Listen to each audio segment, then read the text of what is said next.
Antes de entrar na mensagem, eu não sei você, mas muitas vezes eu já me perguntei, e perguntei na palavra do Senhor, muitos dizem assim: Jesus está voltando, mas... Obrigado, Paulo. Está voltando, mas como que eu sei que Ele está voltando? E eu, na minha juventude, não mais agora que os anos se passaram, mas na minha juventude eu ficava sempre perguntando: eu vou aproveitar ao máximo, que depois de uma certa idade eu vou para a igreja, eu aceito Jesus, vou fazer as coisas certinhas. E depois que eu me casei, eu fui promovido a coveiro. Eu fui ser coveiro no cemitério da saudade. E eu tinha comigo ainda que eu tinha que aproveitar a minha vida, porque ia chegar uma hora que eu precisava entregar a minha vida ao Senhor. Eu precisava deixar de fazer o que eu fazia. Eu fazia, meu irmão, meu apelido era Banute, vocês sabem disso. Eu nunca fui flor que cheira. Já viu falar isso? Não é nem flor, é flor que cheira. Meu apelido não era um apelido muito bom por causa desse nome. Mas depois que eu fui trabalhar como coveiro, eu percebi que nas plaquinhas, nas lápides, e por algumas vezes eu também enterrei bebezinho, enterrei criança, eu fiz enterro de jovem, de meia idade, pessoas de muita idade, e aquilo veio sobre a minha vida de uma forma que eu comecei a perguntar: mas não tem idade? Eu posso morrer a qualquer momento. E o Senhor pode voltar nas nuvens chamando as pessoas, como Ele pode voltar tirando a vida daquele que tem a vida. Então eu, olhando para o cemitério, eu comecei a andar pelo cemitério e começava a olhar a plaquinha e fazer o cálculo: quantos anos essa pessoa viveu? Eu encontrei até de dias, e encontrei de mais de 100 anos. Então aí eu comecei a pensar que o Senhor Jesus, Ele pode pôr um fim na minha vida, na hora que Ele bem entender. E eu não sei se isso só aconteceu comigo, ou se isso acontece com você também.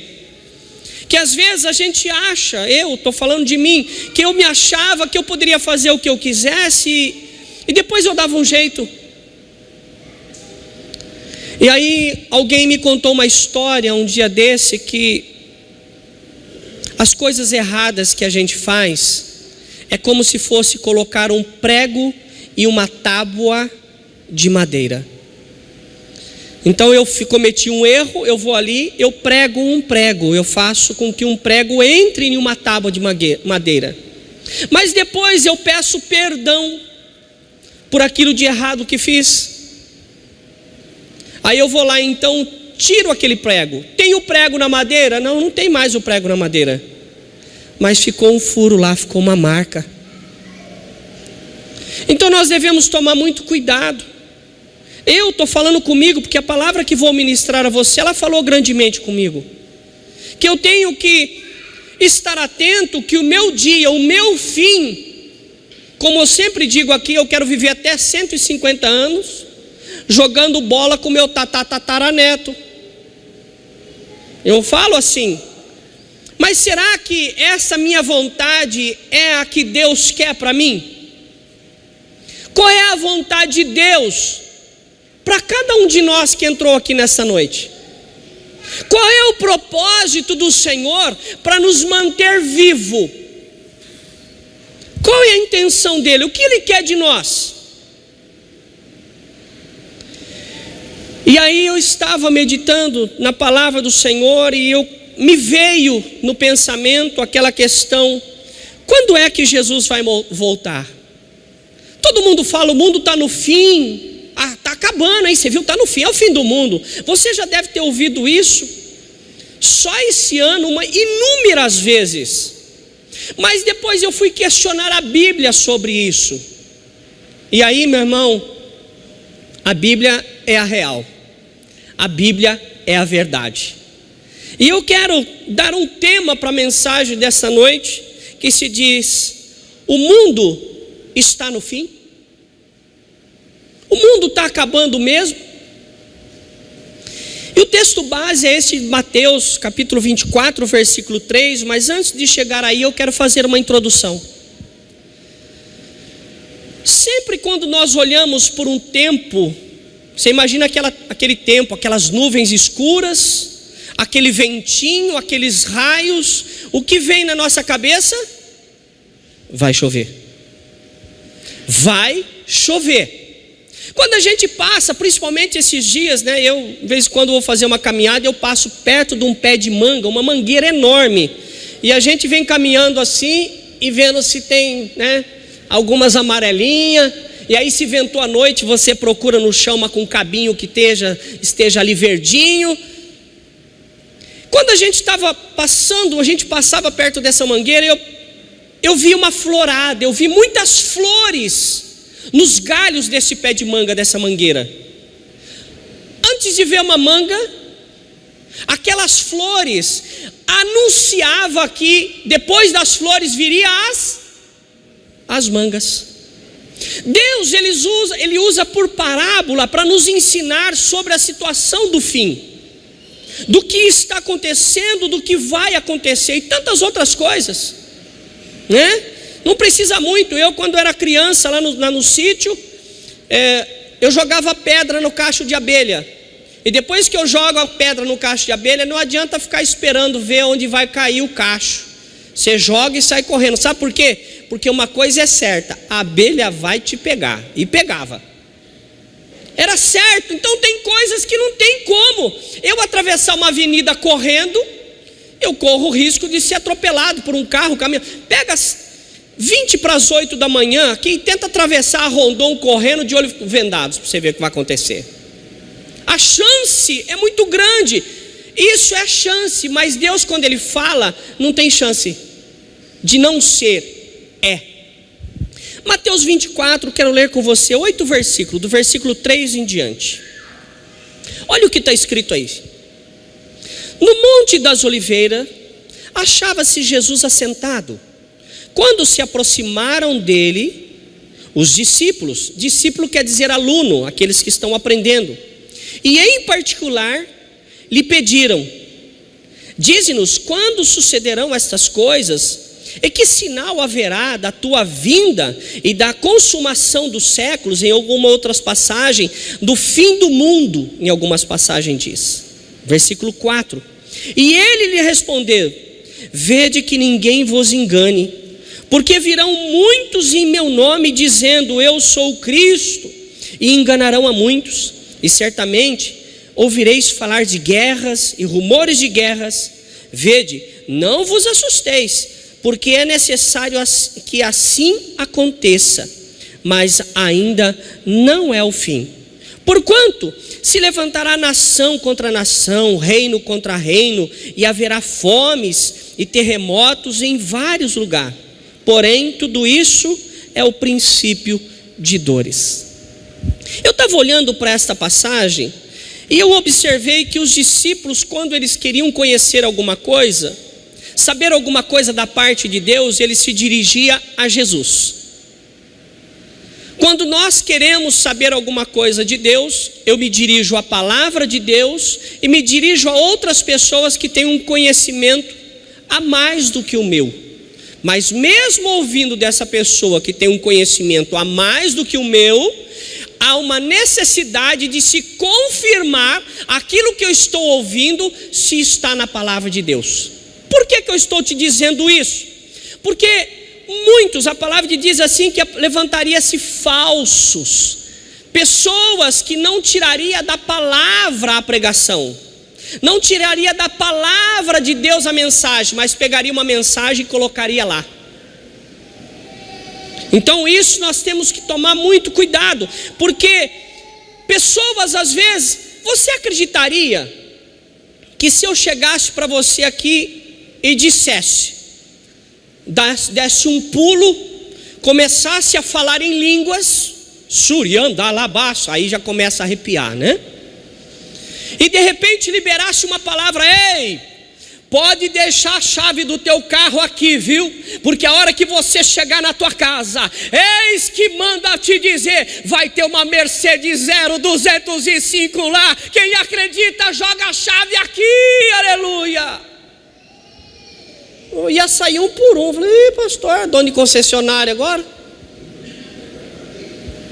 Irmãos, tem coisas que são pregadas que não estão no livro de Deus. E por causa dos interesses e ganâncias, como Judas faz negócios. Deus não faz negócio com a gente. Deus, Ele já tem tudo pronto para nos dar. O que eu preciso é tirar coisas que estão preenchendo o lugar daquilo que Deus tem preparado para a minha vida. A minha vida às vezes é entulhada, é colocado um monte de coisas, de desejos meus, no lugar daquilo que Deus reservou como espaço para colocar as coisas dele. Isso é uma realidade. E o Senhor fala assim, olha, acautelai-vos, tenha cuidado. A gente às vezes tem que olhar para as coisas e perguntar onde está isso na palavra de Deus. Eu gosto de pregar textos bíblicos, porque é claro você vê que aquilo que eu estou falando está saindo dali de dentro da Bíblia. Eu não estou colocando nada lá. Isso é importante. Outra coisa, o Senhor diz que iriam vir muitos em nome deles. Muitas pessoas falam, às vezes, no nosso nome. Não, foi fulano que mandou, fulano nem está sabendo. Não, eu conheço o Beltrano, eu estou aqui em nome de... E Jesus muitas vezes fala assim, ele está falando lá que em nome de Jesus, o Senhor manda te falar. Deus falou, não mandei falar nada. Nós devemos ter um filtro. Nós devemos filtrar tudo isso para saber se aquilo que está sendo dito tem conformidade com a palavra, para que nós não venhamos ser enganados. Muitas pessoas falam de você, muitas pessoas falam de mim, mas isso só vai mudar a minha vida se eu permitir, só vai mudar a sua vida se você permitir essa mudança. E ele diz que haveria guerras. O fim do mundo seria marcado, pela sua aproximação do fim do mundo, seria marcados por guerra. Se você olhar para a televisão, olha para a televisão, você nunca viu tantas pessoas saindo dos seus países e indo para outro lugar porque não consegue viver na sua própria pátria. Pessoas que estão ali morrendo afogados em barcos infláveis que cabe 15 pessoas, está indo 50. Fugindo, indo embora de guerra dos seus países. A Bíblia está falando que o tempo do fim, quando estaria próximo do fim, seria marcados por guerras, rumores de guerras. Guerras para aqueles que estão lá e rumores para que nós estamos aqui. Está acontecendo isso. As coisas estão acontecendo em uma velocidade muito grande, e nós às vezes estamos deixando as coisas de Deus para um segundo plano depois. Primeiro está se colocando o meu, o seu, o nosso interesse. Você tem visto guerra na televisão? Você tem visto pessoas passando fome na televisão? A palavra de Deus ainda continua dizendo que haveria fome, haveria pestes, doenças, e isso seria um sinal do que o fim estaria chegando. Quando a gente vê a flor daquela mangueira que eu falei para você, você já imagina, a flor está aí, em pouco tempo vai se aparecer o fruto, a manga. Quando eu olho ali e vejo que logo depois vai vir o resultado. Depois da flor vem o fruto. Depois dessas coisas que Jesus está falando, porque é o próprio Senhor que está falando aqui em Mateus 24. Se Ele está falando que teria guerra, rumores de guerras, fomes, pestes, não precisa muito, meu irmão. Tem um tal de Zika que está aí, Ô zica, hein, gente? Que zica essa zica? Fazendo com que as crianças nasçam deformadas em seu cérebro. Não tinha isso, não existia isso, mas é um sinal que a palavra de Deus está se cumprindo como um aviso para mim e para a sua vida, para nós vigiarmos, para nós tomarmos cuidado, porque não é o pastor Osmir que está falando, é a realidade que você vê na televisão, junto com a palavra de Deus. Está acontecendo, está acontecendo. E além disso, tem a AIDS, doença que você tem que conviver com ela. Você consegue ter o vírus, que você é indetectável, mas ele está ali. Tem também a corrupção. Jesus nunca se viu falar tanto em corrupção, tantas coisas como se está falando nos últimos dias. Tornados, o Brasil não tinha tornados. Agora está aí as coisas acontecendo, varrendo, vento virando ônibus, vento destruindo tudo, o mar entrando para dentro das cidades que são banhadas pelo oceano. As coisas estão acontecendo, nós está sendo mostrada na televisão. A palavra de Deus está sendo colocada com fatos, acontecimentos na televisão. Terremotos. Terremotos há um bom tempo atrás demorava 5, 6 anos para ver um terremoto. No Japão tem terremoto todo dia. Certo, pastor Elber? Todo dia. Todo dia tem terremoto. Tem terremoto que deu aqui nos países vizinhos, que foi sentido no Brasil. A palavra de Deus está falando que o sinal do fim seria essas coisas, estão acontecendo.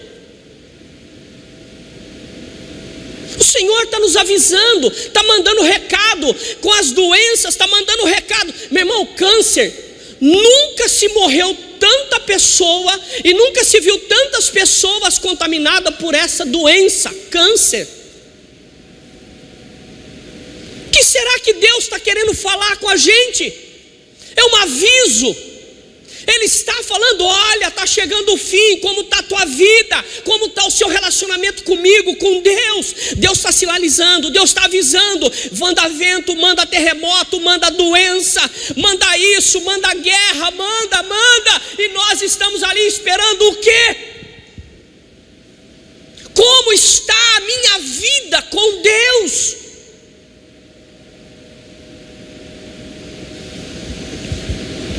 O versículo 8 diz assim: mas todas essas coisas são só o princípio, é só o começo das dores. Meu irmão, se você olhar para você, como que Deus tem te protegido? Vamos para a palavra que acabamos de ler. Falamos de AIDS, falamos de zika, falamos de corrupção, falamos de tornado, terremoto, câncer, guerra. A tua família tem sido protegida e guardada.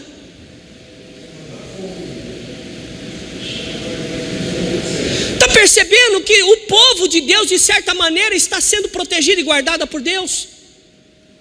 O Senhor tem dado as condições necessárias para que eu e você, nesta noite, possamos parar um pouco e pensar na nossa vida, não em relação ao próximo, mas em relação a Deus, porque a salvação é para lá, é para cima, é para Deus, é para o céu. Eu estava lendo essa palavra e é uma palavra muito dura, mas é uma realidade. A gente tem que sair daqui nessa noite realmente fazer uma reavaliação das nossas vidas, quase que não saiu, para saber como que nós estamos diante de Deus.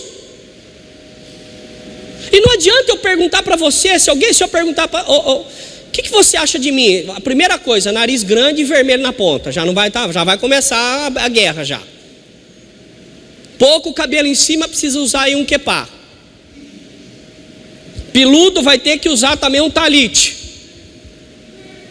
Irmãos, a gente precisa ter a nossa avaliação diante de Deus. Só nós sabemos quem somos.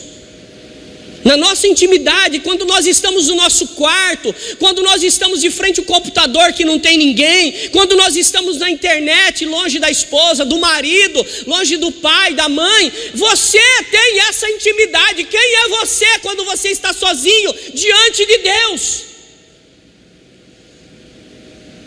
Alguém perguntou para mim: pastor Osmir, você não tem chefe? Eu falei: você não conhece o meu chefe. O meu chefe, ele fica 24 horas olhando para mim para ver o que eu estou fazendo. Você trabalharia com um chefe assim? Você trabalharia? Em vez em quando ele fala: não. Aí. O meu patrão Deus, ele está 24 horas cuidando de mim e de você. Não é bisbilhotando a nossa vida, não é, sabe, querendo o nosso mal. Ele quer o nosso bem. Por isso que ele está 24 horas comigo e com você, através do Espírito Santo aqui dentro. E nos incomoda. Às vezes a gente vai fazer qualquer coisa, dá aquela ataque cardíaco, a respiração fica... Nossa, o que aconteceu? O Espírito Santo incomoda. É assim que o Espírito Santo faz comigo. Quando tem alguma coisa que vai acontecer, me dá um aperto aqui. Quando é de Deus, ele aperta aqui. Quando é espiritual, aperta os ombros. Parece que tem fica pesado.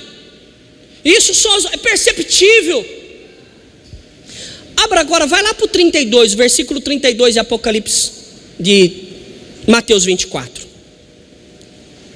Os discípulos continuaram ali. Os discípulos eram alunos, eles precisavam aprender, como eu e você, nós precisamos aprender de Deus. O versículo 32, olha o que está escrito aí: aprendei, pois, a parábola da figueira. Quando já os seus ramos se renovam, as folhas brotam. Sabe que está próximo o verão. O judeu, para ele não tinha calendário, lá atrás não tinha o calendário. Vamos ver quando que começa o verão. Será que é lua cheia, clara, minguante? Como que é ali? Que lua que é? Você vai na folhinha, você vai no Google.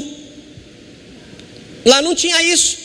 Então eles analisavam para as plantas, olhavam as plantas começou a nascer galinhos ali, o verão está chegando, eles sabiam. Então Jesus está falando: olha, quando começar a nascer os ramos, renovarem as folhas e brotarem, saber que está próximo o verão. Continua lendo: assim também vós, quando virdes a todas essas coisas que nós acabamos de falar, sabeis que está próximos às portas. Em verdade vos digo que não passará essa geração sem que tudo isso aconteça. E eu perguntei: que geração é essa? E Deus falou comigo: olha, a geração que estiver vivendo guerra, rumores de guerra, tudo que eu falei aqui, eu falando, não está na Bíblia, pode ser a geração que o Senhor volte. Pode ser que muitos de nós aqui, isso é eu falando, não estou dando data, horário, nada disso, é eu que estou falando. Pode ser que pessoas que estão entre nós aqui nem morra, seja arrebatado, seja levado, porque nós estamos vivendo essa época de guerra, rumor de guerra, de doenças, nós estamos vivendo isso. E ele diz aqui que em verdade vos digo que não passará essa geração que estiver vivendo essa situação, sem que tudo isso aconteça. Passará o céu e a terra, o versículo 35. Porém as minhas palavras não passarão. Mas a respeito daquele dia e hora, ninguém sabe, nem os anjos dos céus, nem o Filho, senão o Pai. Versículo 37 continua: pois assim como foi nos dias de Noé, também será a vinda do Filho do Homem. Porquanto assim como nos dias anteriores ao dilúvio, comiam e bebiam e casavam e davam-se em casamento, até o dia em que Noé entrou na arca. E não perceberam, senão quando veio o dilúvio e os levou a todos. Assim será também a vinda do Filho do Homem.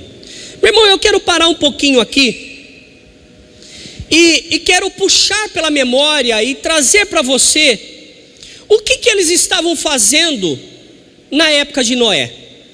Você vai analisar o momento momento da história que nós estamos vivendo e ver se esse momento que nós estamos vivendo tem algum relacionamento com aquilo que se vivia.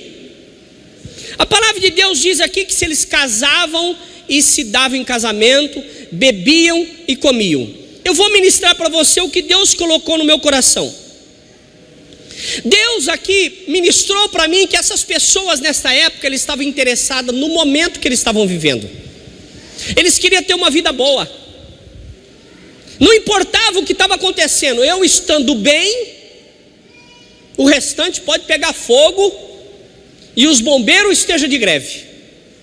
Eles não se importavam, eles estavam com o interesse de ter uma vida boa na terra e pronto. E quantas pessoas hoje não vêm na igreja não por causa do céu, não por causa de uma morada eterna lá com o Senhor, mas vêm na igreja porque quer uma casa aqui na terra em vez de querer uma casa no céu.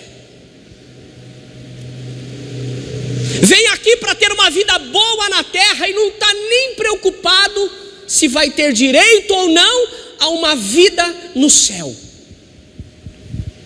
Quantos? Hoje é só ligar a televisão. Não se fala em salvação, não se fala em céu, não se fala em arrebatamento, não se fala em arrepender de pecado, mas se fala de vida boa na terra. Ei, o dízimo é para ter vida boa na terra, é para ter vida boa na terra, mas não podemos esquecer que o nosso tempo na terra é limitado e no céu será eterno. Nós precisamos nos atentar para isso. O interesse de ter uma vida boa. Outra coisa, dava-se em casamento, se casava, dava em casamento, a preocupação era com sexo, era satisfazer a carne. Irmãos, tem alguma diferença? Pessoas estão não casam mais, se junta, vai viver em fornicação, não espera o casamento, faz coisa errada. Naquela época era diferente? Não, é um aviso do Senhor que Ele está voltando. Acontecia isso na época de Noé. Ele falou assim, que como foi no tempo de Noé, vai ser hoje. Eles estavam preocupados com o quê? Com casamento, sexo, fazer coisas que não deve, era balada. Quantos fazendo evangelismo na rua? A gente encontrava pessoas que saíam na igreja e ouvia que eles estavam indo para as baladas. Tem duas vidas, tem duas caras, tem duas personalidades. Meu irmão, não dá para eu caracterizar alguém como uma pessoa como meia honesta. Uma pessoa meia honesta, para mim ela é desonesta, e para você? Para mim uma pessoa meia suja, para Deus ela é suja. Ela tem que ser limpa. Às vezes a gente vai pegar uma roupa para ir em qualquer lugar, ela está com uma marquinha, eu não vou usar essa roupa porque ela está suja. Mas eu estou com uma marquinha, mas está suja. É algo, meu irmão, que Deus está falando conosco, que Ele pode voltar no final desse culto. Outra coisa, bebidas, comia-se, bebia. Meu irmão, hoje se você vê, o Facebook as pessoas vão tirar foto de tudo, para todos. Não estou dizendo que você não tem que ir, que você não tem que tirar foto, mas é os valores daquilo que está se fazendo. Parece que é para humilhar, e as pessoas mandam a gente na hora do almoço ainda. Você olha assim, aquela comunidade de lombriga dentro, fala assim, ai que fome. Mas as pessoas estão banalizando isso, as suas preocupações, cada uma quer tirar foto de um jeito. Irmãos, bebidas, comidas, não pode estar acima ou no lugar de Deus. Acabou o culto, meu irmão, vai aonde você tem que ir, mas na hora do culto tem que estar onde? Na igreja, ouvindo a palavra. Antes de encher a pança, enche o espírito, transborde o espírito. Outra coisa, o povo na época de Noé, eles estavam indiferentes. Eles olhavam ali e via lá Noé carregando tábuas, carregando madeira, ele e os filhos. Acredito que alguém passava perto e falou assim: ô Noé, hein? Essa madeira é pesada, hein, rapaz? Que Deus te dê força, que Deus te dê ânimo. Mas não pegava um gravetinho para levar. E Noé lá com o martelinho dele, em cima do prego. Estou imaginando aqui o trabalho. Meu irmão, 100 anos, um homem construindo uma arca, 100 anos construindo uma arca que durou pouco mais de um ano em sua utilidade. 100 anos trabalhando para uso de um ano e pouquinho, um ano e dias. E todos que passavam ali viam que estava sendo feito alguma coisa ali e que ninguém poderia pensar: mas por que esse cara tem esse ânimo? Por que esse Noé tem esse ânimo de construir? Estou curioso. Noé, fala para nós. E Noé, a palavra de Deus, se você for ler, ele apregoava, ele pregava a palavra de Deus para as pessoas. Olha, vai ter o fim, vai chover nesse lugar aqui, vai inundar a terra. As pessoas, vai inundar a terra. Noé, você deve ter tomado aquele chá daquela árvore lá, você está azoretão, filho. Nem chover, não chove, você vai falar que vai inundar a terra. E quantos de nós aqui na igreja não está falando que o mundo vai acabar, que Jesus vai vir buscar a igreja? E quantos hoje não estão acreditando nisso? Continua com a sua vida, continua fazendo as coisas que acha que deve ser feito. Ele ficou lá. As pessoas então foi indiferente com ele. Mas só que quando chegou um dia, o tempo fechou e começou a cair aqueles pingos que nunca caía. Veio aquele cheiro de poeira. Aí o pessoal falou assim: Noé estava certo, vão correr para a arca. A arca já estava com a porta fechada. Quando esses homens, aquela época que estava preocupada com comer, com casar, com beber, para ter uma vida boa, chegou o momento que começou a chover. A porta da arca já estava fechada. E quanto de nós, na face da terra, vai chegar um dia que vai tocar uma trombeta que vai ser de um lado do outro, e de repente vai começar a subir pessoas, e a pessoa vai cair de joelho e falar assim: puxa, o que a palavra de Deus falava, o que o pastor pregava, o que aquele evangelista, aquele que me visitou, aquele que me falava era verdade, e eu perdi, eu fiquei. Pode ser tarde demais também.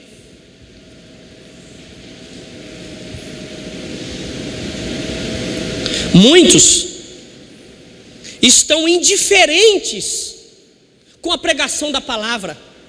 Muitos estão indiferentes com o evangelho. Quando vem uma palavra mais dura na mensagem, a gente não olha: Deus, essa palavra foi dura. Não, o pastor hoje eu falar, hein? Estava quase que possesso. As palavras dele, meu irmão, é bíblico. É Bíblia. Quer ficar bravo com alguém? Tem que ficar com Deus. Deus está ministrando no meu coração, estou compartilhando. Muitos estão sendo indiferentes com a pregação da palavra de Deus hoje. Quer a bênção de Deus, mas não quer o Deus da bênção. Muitos fazem o que for preciso contra o irmão, contra a igreja, para valer os seus desejos, e não se importa com o nome de Jesus. Irmão, desde que eu se dou bem, eu vou pisar na sua cabeça, mas eu quero me dar bem. Eu vou subir, nem que seja para pisar em cima de você, eu vou subir. Isso é coisa do mundo, que se pratica dentro da igreja. Dentro da igreja que eu digo, com aqueles que frequentam a igreja.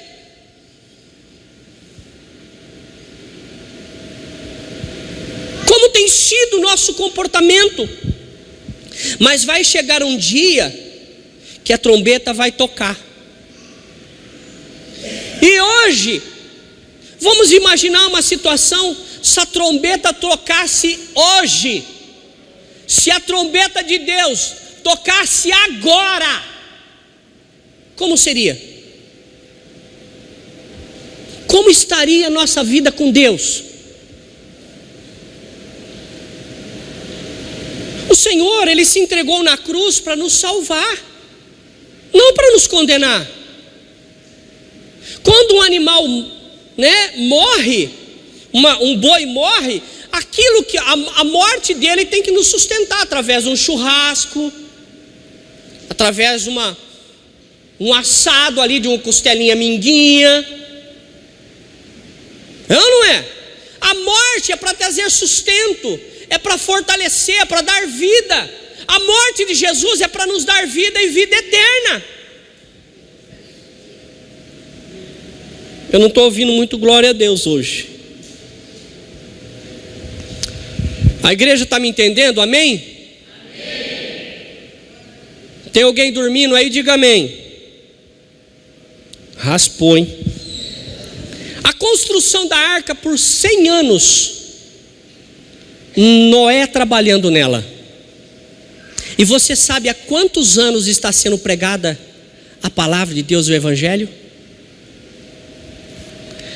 Há 2000 anos aproximadamente. Há 2000 anos está se pregando a palavra de Deus. Lá salvou 8 pessoas: Noé e a sua esposa, os 3 filhos e mais as 3 noras. E a palavra de Deus diz que mesmo nessa grande quantidade, nesse número tão grande de pessoas que ouvem a palavra de Deus ou frequentam a igreja de Deus, que é chamado por Deus, essa grande quantidade, só no Brasil há mais ou menos 1 milhão e não sei o que, não sei, um número muito alto que eu não sei te dizer. Desse 1 milhão de pessoas que tem no Brasil que é chamado, a palavra de Deus diz que serão poucos o escolhido. Porque não é eu que escolho, é Deus que escolhe quem vai morar com Ele. Eu posso estar aqui pregando para você, amanhã cometo um pecado e fico fora do céu e você vai. Tudo depende do nosso relacionamento com Deus. Ele precisa olhar para mim e me escolher por aquilo que eu sou, por aquilo que eu faço, pelo meu comportamento, pelo controle da minha boca. É Deus que escolhe. Não é porque eu, pastor Osmir, que venho na igreja e sou pastor da igreja, isso não tem garantia nenhuma que eu sou salvo por isso. Eu preciso ser escolhido. Eu poderia ser um pastor mau caráter, eu poderia ser qualquer pessoa, como qualquer um pode ser assim, mas eu vou ser escolhido. E não adianta, meu irmão, você interceder por mim se a minha vida não mudar, se eu não mudar o meu comportamento. Você pode orar, jejuar 24 horas por dia, morrer de fome de tanto jejuar por mim. Se eu não mudar a minha vida, Deus não me escolhe. Vai te escolher por causa do seu trabalho, por causa da sua intenção de me salvar, por causa do seu jejum, por causa do seu pedido, por causa daquilo que você é. Mas é individual. A palavra de Deus diz que vai estar 2 pessoas, vai ser levado uma e deixado a outra. De repente essas 2 pessoas vão estar dentro da igreja, uma é levada, a outra é deixada.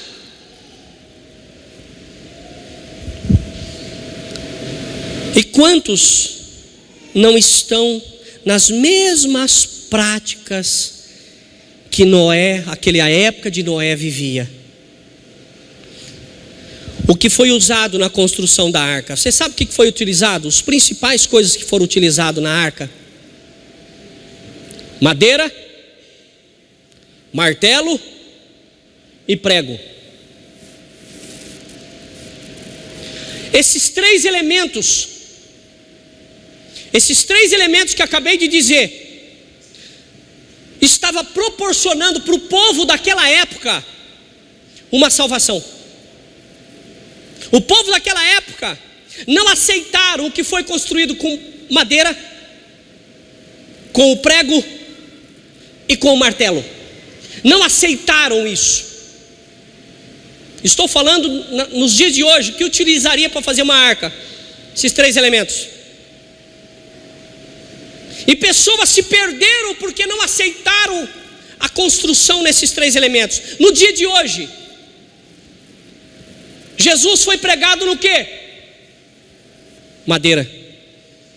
Foi usado o quê? Prego. Foi usado o quê para pregar o prego? Martelo.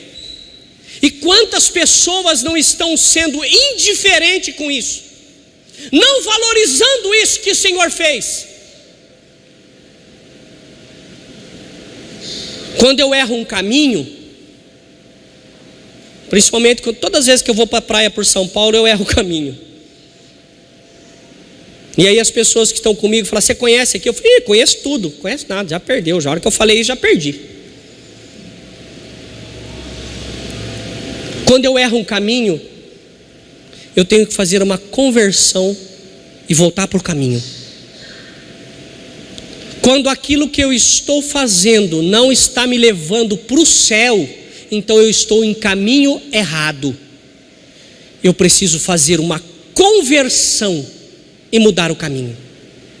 Quando eu estou indo por um caminho e eu faço uma conversão e conserto o caminho, eu não vou ver aquilo que eu veria se eu estivesse no caminho errado. Se eu estivesse no caminho errado e olhasse pela janela, eu ia ver tudo aquilo que o caminho errado estaria me mostrando através da janela.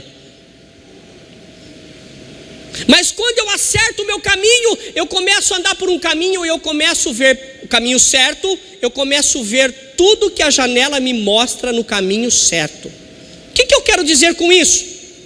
O que eu passo a ver, o que eu passo a sentir e o que eu passo a fazer quando eu estou no caminho certo, não pode ser igual àquilo que eu faria se estivesse no caminho errado. Se eu me converti e continuei fazendo as coisas erradas, aquilo que eu fazia antes de me converter, quero te dar uma notícia: não converteu, precisa mudar, precisa deixar de ver, participar e fazer aquilo que se fazia antes de se converter. É necessário. Se eu mudei o caminho, eu vou ver somente aquilo que está no caminho. Eu não posso ficar vendo coisas do outro caminho. Olhando para esse relato que nós acabamos de passar para a igreja, como está o nosso relacionamento com Deus? Eu não quero que você analise o irmão, não analise outra pessoa que não veio, e nem diga: essa palavra seria bom para fulano, essa palavra é para você, é para mim. Ele tratou comigo lá no meu quartinho de oração. É para nós. Por que eu estou falando isso? Porque de repente, pode ser que amanhã, algum de nós, vou me incluir, anoiteça, mas não amanheça. Pode ser levado no sono, pode morrer na noite. E se isso acontecer, para onde iremos? Quem é que vai cuidar de nós? Vai ser o Senhor ou vai ser o diabo? Nós vamos estar no lugar de paz ou vamos estar no lugar de sofrimento? Irmãos, eu não estou aqui, sabe, me colocando acima de ninguém. Eu sou o primeiro, porque Deus falou comigo primeiro. Eu estou em primeiro lugar, estou primeiro que você. Mas eu quero te despertar a analisar as nossas vidas, não com os olhos do mundo, mas com os olhos de Deus. Quero concluir aqui. Eu fico imaginando Noé, quando estava na arca. A palavra de Deus diz que tinha uma janela na arca.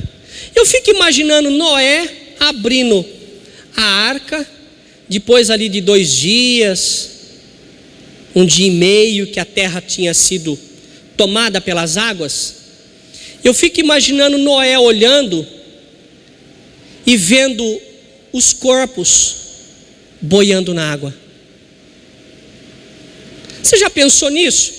Que uma pessoa que quando ela morreu recentemente, ela vai e fica no profundo do rio, é levada pelo mar, mas depois que morre o mar devolve ela para a praia, e o rio tira do fundo e leva para a superfície.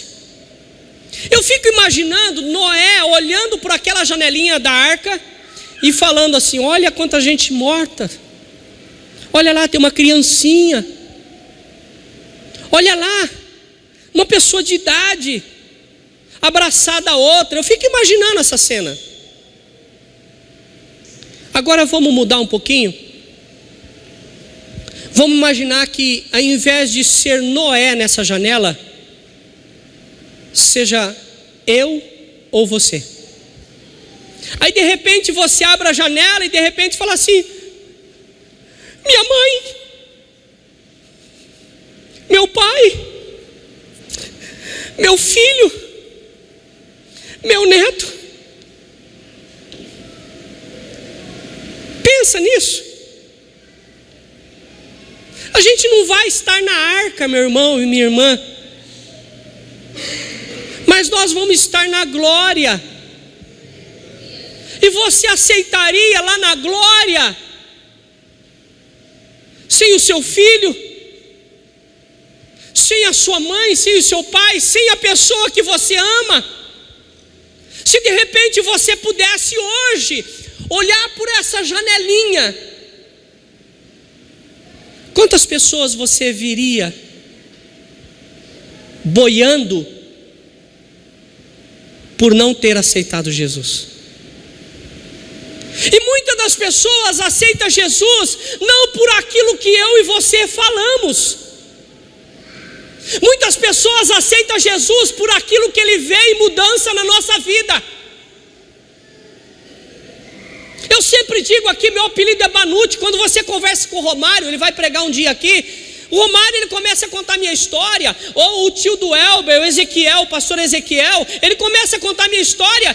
Eu falo: diminui aí, maneira. O meu passado, ele não é um fantasma para mim, mas ele é um testemunho da mudança que Deus fez na minha vida. O seu passado não pode ser um fantasma que te assombra, que te mete medo, mas é algo que você fala abertamente: eu fui assim, Deus me transformou, Deus me mudou, eu mudei de direção, eu mudei de caminho. O nosso testemunho. Eu vim para Jesus, Romário veio para Jesus, o Arquimedes, menino lá da favela São Manuel.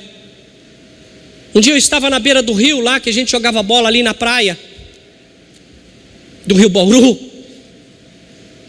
aquela maresia, sabe, aquele cheiro de mar. E de repente eu ouvi um tchá. Eu: Senhor, que é isso? Aí daqui a pouco vem o Arquimedes. Falei: rapaz, você ouviu o barulho? Eu vi, eu que estava testando o meu R15.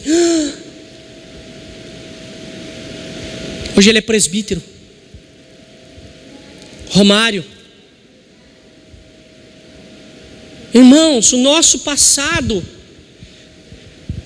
tem que mostrar a nossa mudança, tem que mostrar a nossa transformação.